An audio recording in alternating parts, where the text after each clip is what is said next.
Because why is all the men in town screwing Dolores? And why is they banging on the door to get to Dolores? Damn.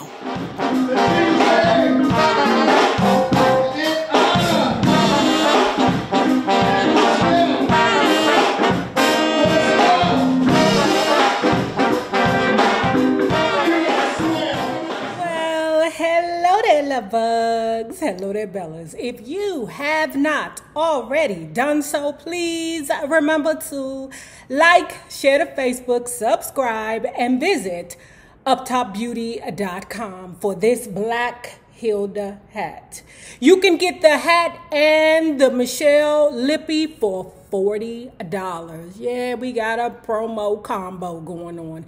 We have the Hilda hat in the black flower on black and the white flower on black. And if you are not already a part of this book club, please hit the Patreon link below and or I'm having a hot flash, y'all, forgive me, and or the join button here on the YouTube, and for a small monthly fee of $5, you babies, yes you, can be privy to all the shenanigans before the YouTube gets it, if the YouTube gets it. Now let's talk about, child, you know my baby Tina Turner then passed. Lord have mercy. Taking Back My Name by Ike Turner. Dolores used to dance with a tall, skinny boy named Pee-wee. They would take the floor anytime, and everyone else would stop dancing and form a circle. Man, I wanted to screw her real bad, but John Lane got her. Ernest and I decided we were going to get her too. Ernest's father never demanded that we go to school, but if we didn't, we had to work for him, painting instead. One day after a painting job, Ernest and I went to visit Dolores, who lived a few blocks away in an upstairs rooming house. John Lane lived out by Centennial Church, about 5 blocks from Issaquah, which is the main drag. This girl lived right on the corner of Issaquah and 4th Street on the 2nd floor. She had one small room with only one way in and no rear exit.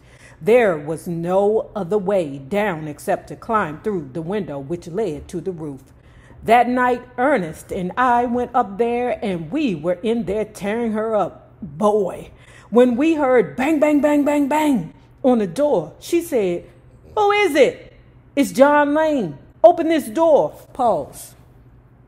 What kind of shenanigans is this?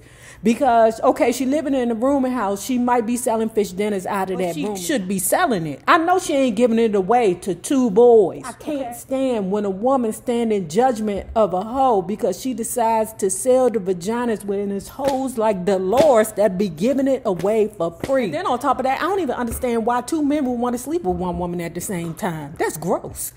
You want to go right behind your man? Ugh. That is something I would never understand about men. That night, Ernest and I went up there, and we were in there tearing her up, boy. When we heard bang, bang, bang, bang, bang on the door, she said, "Who is it?" "It's John Lane. Open this damn door." Ernest and I jumped up. We couldn't get out because there was only the one door. So we got under the bed. John Lane said, "Dolores, open this goddamn door." She reached up. I don't know how she did it, but she blew that light bulb out. The bitch had practiced. That's how she did it. Practice. Then she opened the door and stood in the doorway, blocking it. Ernest's dad, trying to look past her, he said, "I know damn well you all in here." He pushed past her and tried to turn on the light, but it didn't work, of course, and it was dark. He couldn't see nothing. He wasn't fooled, though. "I know damn well you're in there. I'm going to get Milkman," he shouted. Wait a minute. Ernest's dad. Hold on. Wait a minute. I'm confused. Wait a minute. So John Lane is banging on the door. Boom, boom, boom, boom, boom. Ernest's dad is there saying, "I know you little mother hunchies is in there." Was John Lane and Ernest's dad about to tear her up too? Y'all little ninjas need to get up out of here, because it's me and John's turn. What? "I know damn well you're in there. I'm going to get the milkman, he shouted. Milkman was a redneck police officer who was also screwing a lot of black women, including Dolores. What the hell, Dolores? Dolores! Man, that lady shouldn't want for Nathan. Was Dolores like Sunshine? Remember the lady Sunshine from Harlem Nights? She must have been like Sunshine. Because why is all the men in town screwing Dolores? And why is they banging on the door to get to Dolores?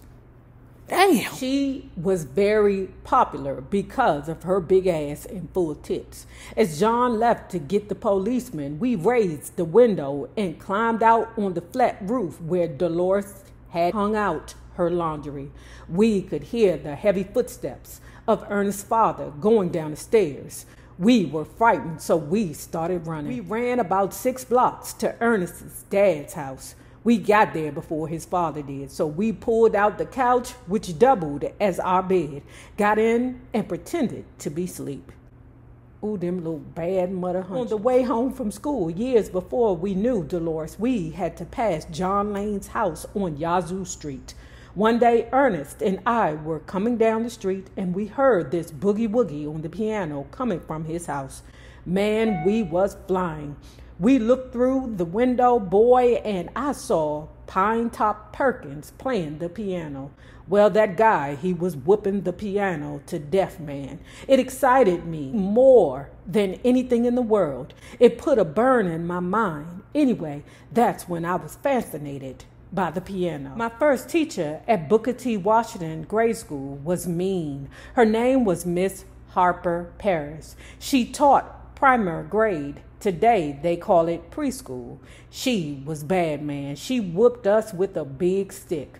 I was glad when I was promoted to first grade. Miss Nichols' room. Mama said, if you pass 3rd grade, I'll buy you a piano. Man, when I got home from school, the day I was promoted with my report card, she already had me a piano sitting in the house. My mother started giving me $1 every Thursday to take music lessons. I went a couple of times to Miss Nichols' house on Yazoo and Douglas. She was teaching me the scale, ABC and shit. But that was too damn slow for me. Finally, after about 6 weeks of that shiz every Thursday, I started taking the $1 for the lesson and going to the pool hall. I got to be a pool shark. I stayed at that pool hall playing hooky from school. When I left, I'd go by and see Pine Top. He was teaching me the piano because what I wanted to do was boogie woogie. His right hand would be going one way, his left hand the other. Man, it was just real exciting. I wanted to learn it bad. When I learned a little bit, Ernest would learn a little bit. There was a battle between us to see who could play the best, me or him. When I got back home, I'd show my mother what Pine Top had taught me. She thought I was great. Man, she wanted all the people she worked with to hear her son play piano. So that is what started it all. When I was promoted into the 6th grade and moved from Booker T. Washington to Myrtle Hall, a school up in Brickyard area of Clarksdale, I didn't think anyone up there knew I could play piano. I was sitting in devotion. That's a meeting they have once a week where all the classes come together in one big room. They call the big room, I believe, auditorium, and the meeting would be called assembly. Yeah, that's what it would be called, if I remember from high school or junior high, whatever. There were 6th, 7th, 8th, and 9th graders there, 5 classes in all. The accordion walls would be pulled back and all the classes would come in. I was sitting in there, man, with everyone else, and all of a sudden someone said, right now, to open up, we're going to have Ike Turner come up and play a song on the piano. Man, my heart went down to my toes. I could have gone through the floor. I remember getting up with my eyes closed and walking up, holding on to the wall. I go to the piano and played a real quick piece of boogie woogie, maybe 10 seconds, that Pine Top had just taught us. Then I got up and I'm back to my seat. I was so ashamed, man. I was 12. child and had more pussy than a 40-year-old man. That took a lot of nerve for me. But when I played that tune in school that day, Ernest and I became popular with all the girls. We must have screwed about 60% of them in the Brickyard area after that. Ernest's daddy had just brought a new car at the time, and we would push it out into the street at night after he went to sleep. Then we would hotwire it and drive off into the night. We used it to go and pick up girls. Then we would stop and park in a dark spot somewhere and have sex in the back seat. The shenanigans with the girls is annoying to me, okay, because it's way too much knocking down women in just the first 24 pages of the book. It's way too much of it. But then on the other hand, it explains so much about young boys. Like, we see them. You know, it's just, as a child, when you're growing up with them, you don't see this child for who he is because you are a child. But as an adult, I can really see the making of the monster, the womanizing and abusive ways that are to come with him and the women that he deals with. Shenanigans that he got into without repercussions because he's been so slick. And I'm sure when we read later on that when he actually does get caught, he's going to play that thing to the hilt. He's going to deny. Because his whole childhood, he's been able to get away with this bullshit. So it's basically, like I said, the making of a monster. Oh, not a monster like, rah, like a monster like you have no discipline in your life. After the whooping Ma B gave me for fighting Percy Parker, I stayed a coward for a long time and was really afraid to fight. For some crazy reason, I was always scared of any boy who had light skin and a bald head. Well, it was Ernest Lane who forced me to have courage. We graduated together from Booker T. Washington School, which only went to the 5th grade, and transferred to Myrtle Hall. I was glad to be with Ernest because Myrtle Hall had a bunch of bad guys who loved to beat up all the new kids coming from Booker T. Washington. That's a concern. The next couple of pages goes into how him and Ernest was hunching these girls and these boys got mad at him, but I'm not getting into that because I'm kind of tired of him and his, it's just weird. It feels like I'm reading, out on. My mother always wanted me to be a doctor or a lawyer or something. She raised me like that. I just wasn't going to pick no cotton. I wasn't for no kind of labor like that. I liked music, but I never knew I was going to play no music. That was the furthest thing from my mind. I came up hustling, man. I worked at the Sunflower Laundry. I used to press clothes at the presser. Then my brother-in-law, my sister's husband, bought a pickup truck. I used to go to the woods way out from Clarksdale and saw down trees and cut them up into stove wood. I would go and sell this wood around the neighborhood in the truck.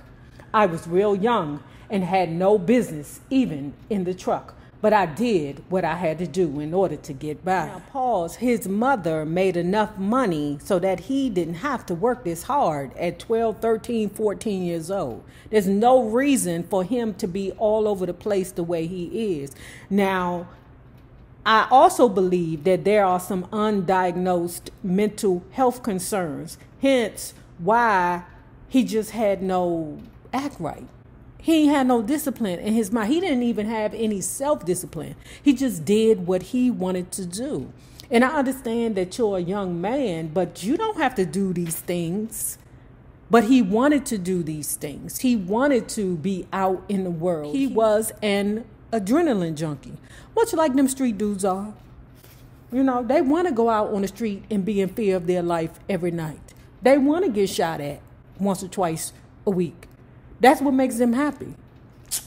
At 9 years old, man, I bought an old laundry truck.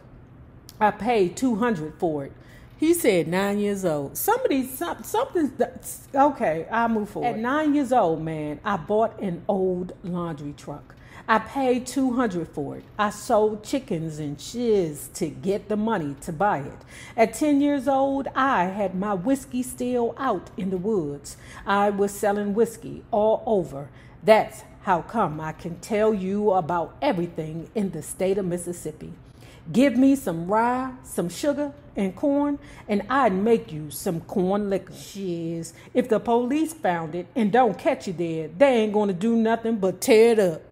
Okay, that's believable. I never played piano in church during a service, but I sometimes tuned the piano for an extra $3. And if no one was listening, I would play boogie woogie. When I was in the 8th grade, I got a job at the Alcazar Hotel, a white hotel in Clarksdale, driving an elevator after school. I used to sit outside on the sidewalk, sometimes on my break. One day, the white kids had a school prom in the ballroom on the 2nd floor. I was sitting on the curb outside the entrance of the hotel, just watching the white kids driving up in their daddy's cars with their little white girlfriends. They were about 18 or 19. I was maybe 14. I remember sitting on the curb just looking. They were prejudiced down there. And you couldn't stare too hard. A black man wasn't supposed to look at no white women in those days. I remember the white kids pulling up to the curb in their cars and the girls getting out with their little minks. They'd throw it across their shoulders and grab their guys' arms. I couldn't really look too good.